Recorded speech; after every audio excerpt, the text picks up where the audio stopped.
Go. I'm not allowed to keep you.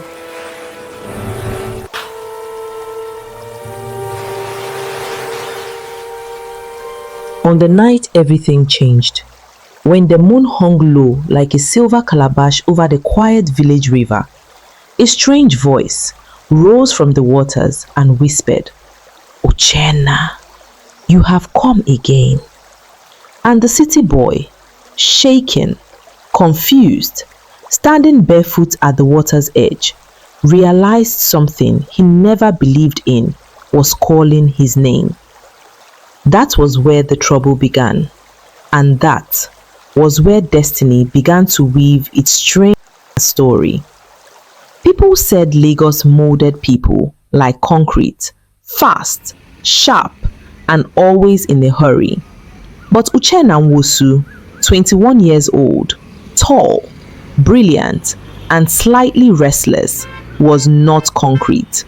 He was more like clay, shaped by everything around him, soft inside, even when he pretended to be strong.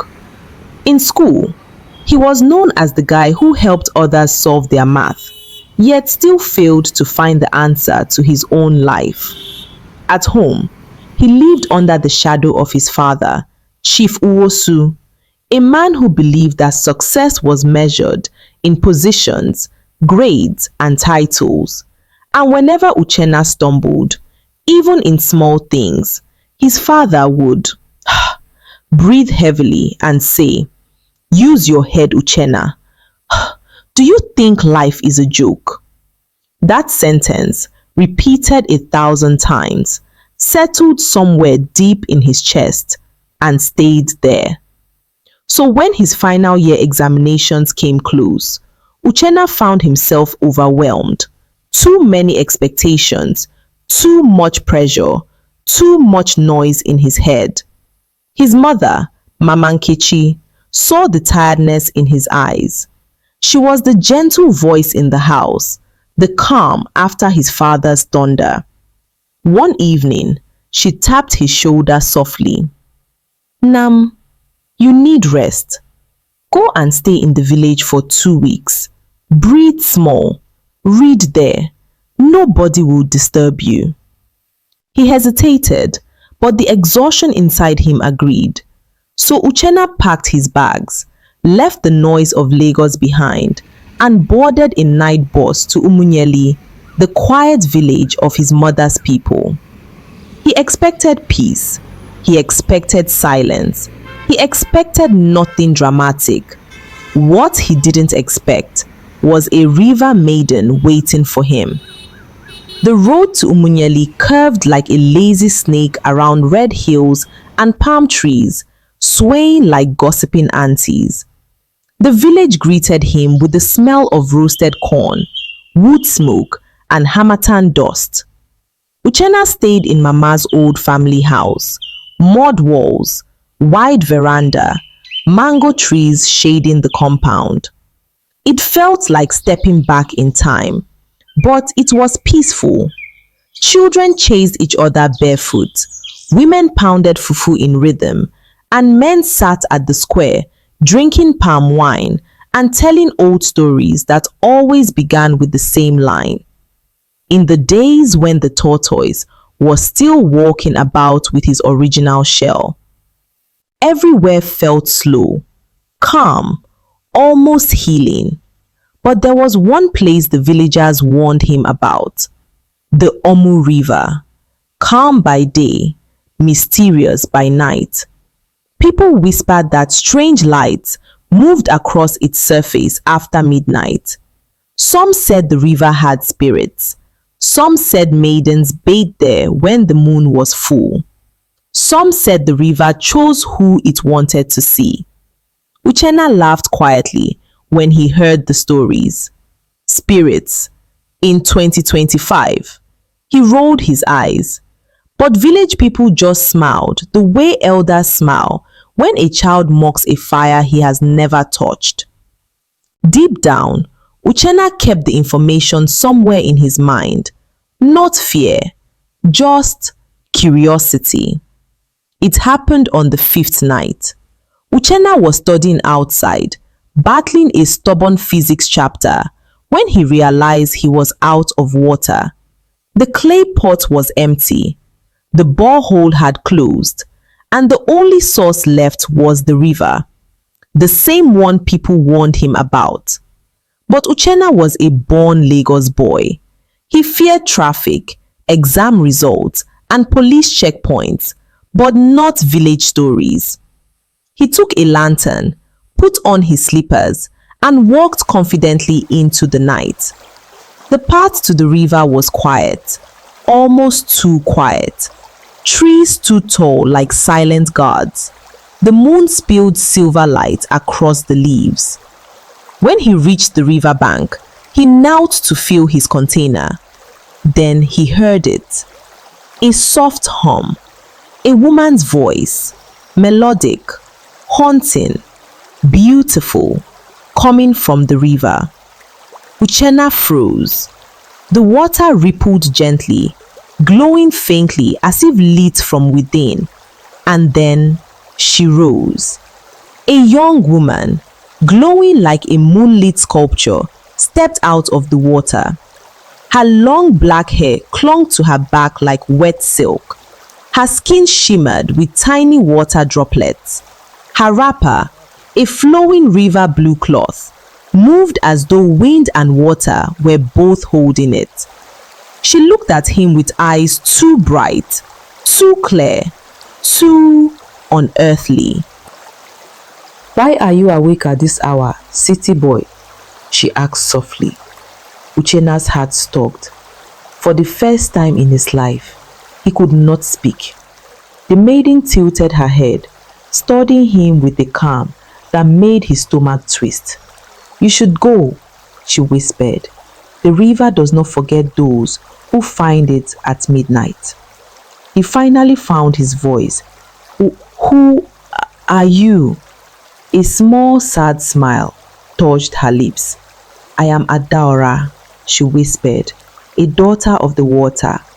Then, like mist washed by sunlight, she dissolved into the river again, gone, silent, leaving only small circles of ripples behind. Uchenna staggered backward. He didn't know how he got home. He didn't know how he slept. But when dawn broke, one thing was sure. He had seen something real, and the river maiden had spoken his name. The next morning felt wrong.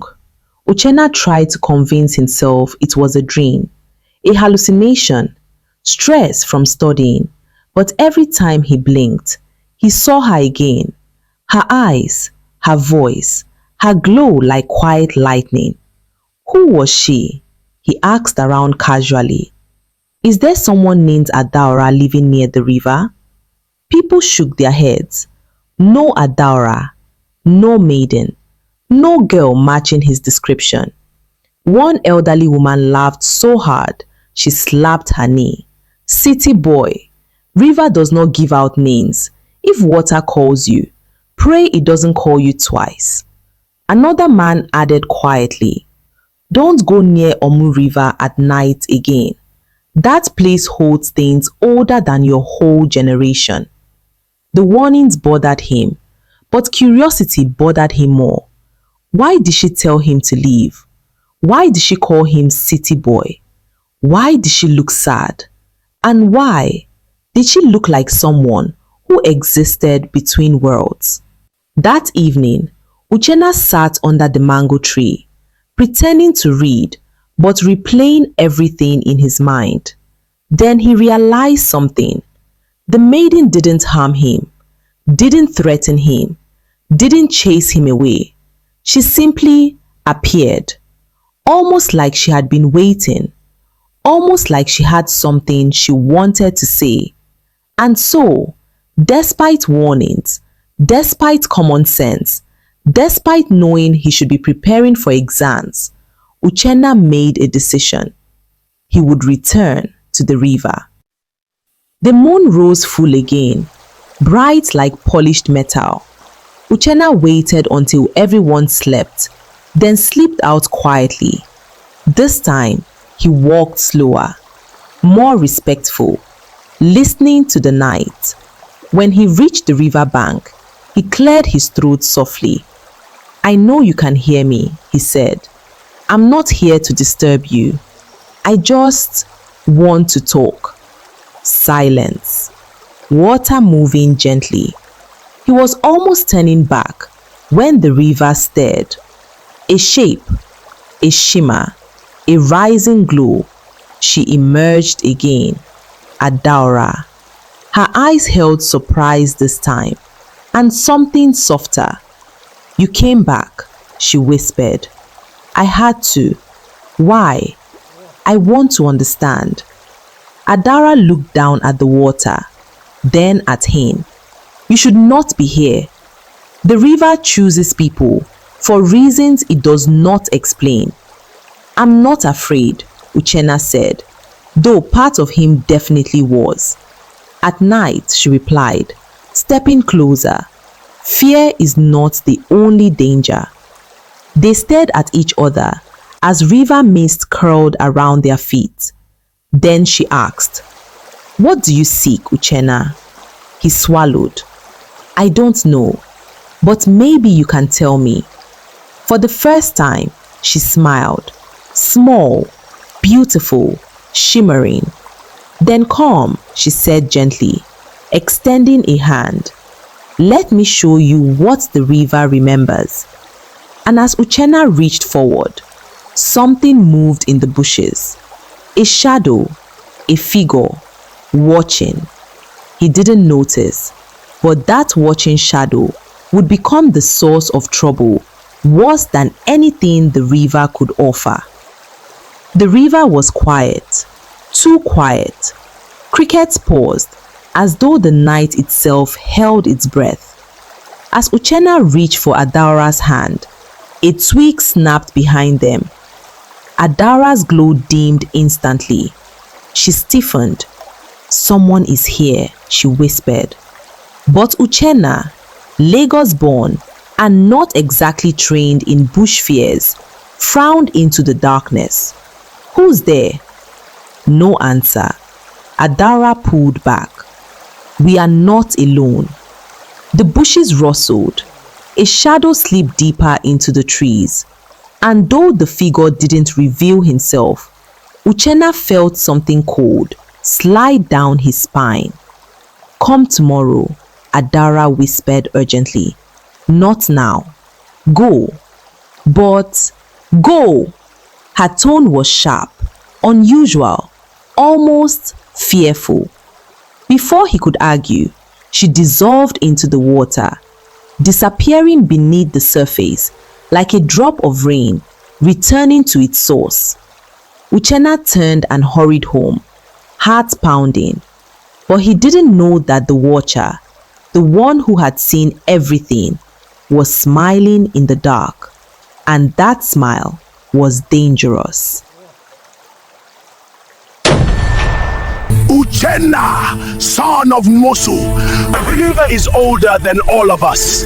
Those it calls do not walk away unchanged.